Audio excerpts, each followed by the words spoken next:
Well, the Canadian Premier League season kicks off on August 13th with a rematch between last year's finalists, Forge and Cavalry. And to get you all hyped up for the Island Games, we're having our way too early, highly debatable CPL power rankings. And the person you want to send all your hate tweets to is at Gareth Wheeler. If you have any issues with these CPL power rankings, Gareth, who do you have, first of all, at number 8? Okay, can I provide a disclaimer here? Go ahead. Prove me wrong to all the coaches and players I'll be chatting with over the next couple weeks. Prove me wrong, but I think we need to start off based upon the unknown.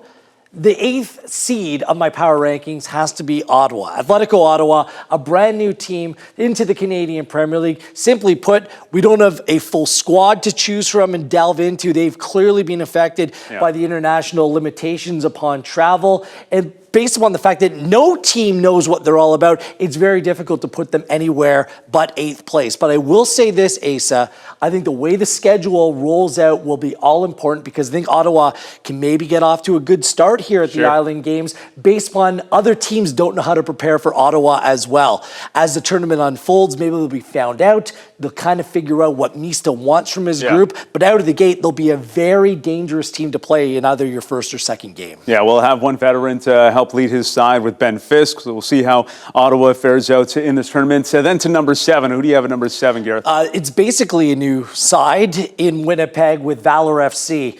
Rob Gales has really done a mass clear out. Only 7 players returning from the team a year ago. But based upon what we saw from last year's team, it's a group that needs a ton of help defensively. They were the worst. It had the worst defensive record in all the Canadian Premier League, conceded 37 goals in the fall season. That puts a lot of pressure on some experienced defenders they brought in, including Andrew Jean-Baptiste. But this group, I still have questions about where the goals will come from in the team. I think they'll be a lot more gritty, difficult to break down. But do they have enough options and ideas going forward to truly threaten the better teams in this league? At this point, that remains to be seen. Yeah, you mentioned the goals allowed. What about Pantemis in nets for them? How important will he be to this side? I think he's going to be a very busy man. And it's because of that defensive record. But when the team was going forward last year, Asa, and their first or second option wouldn't work, they kind of got frustrated and ran out of ideas. So I think that experienced players like Brett Levis, Fraser Aird coming to the team, Daryl Fordyce are going to be important to stay with Rob Gale's message. Last year's team wasn't able to do that, and that put even more pressure on the group defensively. So there's work to be done, but based upon last year's record, they can't be anywhere but 7th place. Yeah, another team that's looking to improve on last year's results. Moving on to 6 now. Who do you have there? I have Halifax, the Wanderers, and that's based upon the fact that they also only have 7 returning players as well, as Stephen Hartz took the Canpl to that team. Look, I think the head coach will get the most out of this group, but the players that they brought in, a lot of them are young, coming out of youth sports, coming out of collegiate programs. That's putting a massive onus on players, and they're delving into the professional ranks for the first time. It's a big ask of these players. I think that they're going to be well structured. Whether Stephen Hart is going to be willing to play more expansive football with this group, that remains to be seen. I like Louis Bayon-Goyette coming to the team as well. So there is some talent there. There is some intrigue, but based upon the mass turnover, again, I can't put them above any other group. Well, I had some success with youth sports athletes before with Peter Shala, of course, a big hero for their side. So we'll see how they do this upcoming season with the Island Games. Moving on then to number 5 as we round out the bottom 4 teams. So who's at number 5 for you? It was tough. 4 and 5 for me were difficult, and I think they've had a very good offseason, but FC Edmonton's going to be my 5th seed, narrowly finding their way outside of the top 4 spots.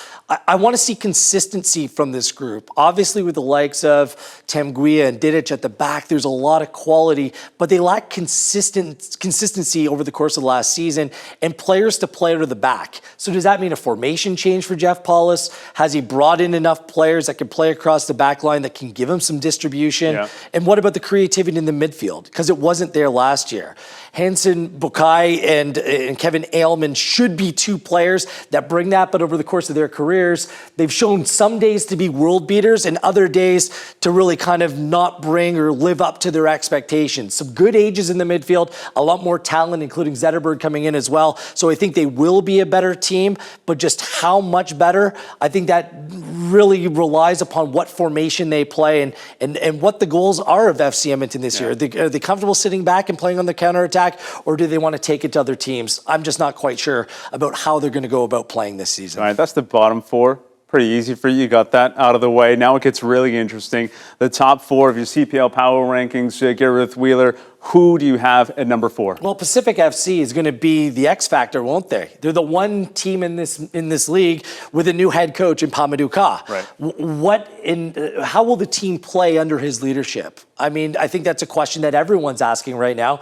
because really they were the youngest team in the Canadian Premier League last year. They struggled with the growing pains, but I think the club has learned from their mistakes. They brought in some very good experienced players, and look at the Ottawa Fury threesome. Callum Irving, Thomas Mayer-Giguère, and Jamar Dixon, just adding a little bit more experience and guile to which was a very inexperienced team. And then you add a Bustos into the equation, a little bit more creativity there. I think there's something very intriguing about this group, but how will the head coach set them up, and what will he do, and how will the team react if they get off to a potentially rocky start to this tournament?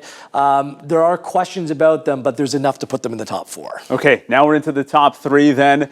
Number 3, most people would expect maybe York 9 here. Nope. Who is this? A little bit controversy here. Tommy Wheeldon Jr. wheels down. Wow, I'm bumping them there it down to is. 3rd place. No team has been affected more by significant losses to their squad than Cavalry. With Julian Boucher, Joel Waterman, Jose Escalante, and Dominique Malonga, 4 potential starters and influential players of the course of last season are out. They're solid. I think they'll rely upon their shape. They're a difficult team to play against. They're not afraid to go route one when need be. They can play you in all different kinds of ways, but I want to see what players are going to step up into those all-important roles. They had depth last year.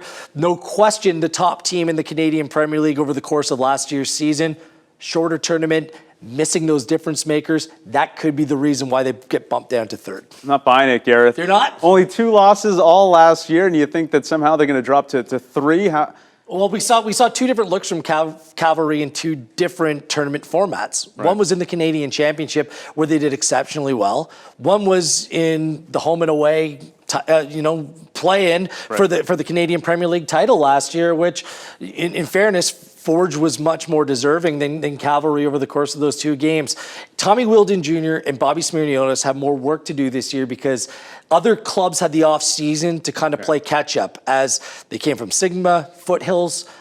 They were much more well-established. Now, over the course of this off-season, I think it's opened the door for other clubs to figure out what they're about. So it's going to be a bigger challenge for Cavalry this year. So I'm putting them 3rd for now, and perhaps they'll prove me wrong. All right, so number 2, this is obviously York 9, right? It's not. What? Forge. Stop it. Just like Cavalry losing their top player, Forge lost their top player, and the top player in all the Canadian Premier League in Tristan Borges. And digging into the stats last year, they weren't the same when Borges wasn't on the field. In 8 games where Borges didn't start matches, Forge was just 3 wins, 1 draw, and 4 losses in those 8 games. So clearly a much different team with Borges in the group and when he's on the outside looking in. I know that Paulo Sabac has a reputation about him, but those are still big shoes to fill. And that's a significant loss to this group. So does Mo Babuli come in? What kind of shape is Mo Babuli in to come in and be an influential attacking player for Forge as well? And although they did very well from a defensive standpoint to finish out the season, they only scored more than 1 goal in a game just once over the course of their last 8 games that they played over the course of the season. So I think there's some questions up top. They're going to be resolute, very good defensively. 2nd place isn't bad. And I'm not going to crown the Kings from last season just like that. It's going to take some proving. Well, they still have Captain Kyle Becker to ping those diagonals. So, I always have faith in Bobby Smirniotis' side. To number one, then, explain why you have such a strong Ontario bias and love York 9. Why 9? Why not? They have won the offseason, and that's saying something, considering York 9 is minus a bunch of international players that they couldn't bring into the country, obviously because of quarantine and international travel restrictions. But still, they brought in reliable, strong players to play across the spine of this team. I think a player like Chris Manella can slide right in, reliable in the middle of the park, gives them a little bit more steel, something that they could have used, in my opinion, a little bit more of last year. Matthew Arnone comes over, can complement Roger Thompson, only played 10 games last year at center back, alongside Gasparotto. They have depth with Donor and Absey. I think their back line is set. Their midfield strong, and they're going to be a handful for any team in terms of dealing with their attack, adding Petrasso to play alongside Telfer. I mean, that's going to be two physically demanding players that are going to they're going to go out and get after back lines of opponents. And if Alvaro Rivero's come over, if he's going to play as a number 9, that's the one thing for me York 9 was missing last season,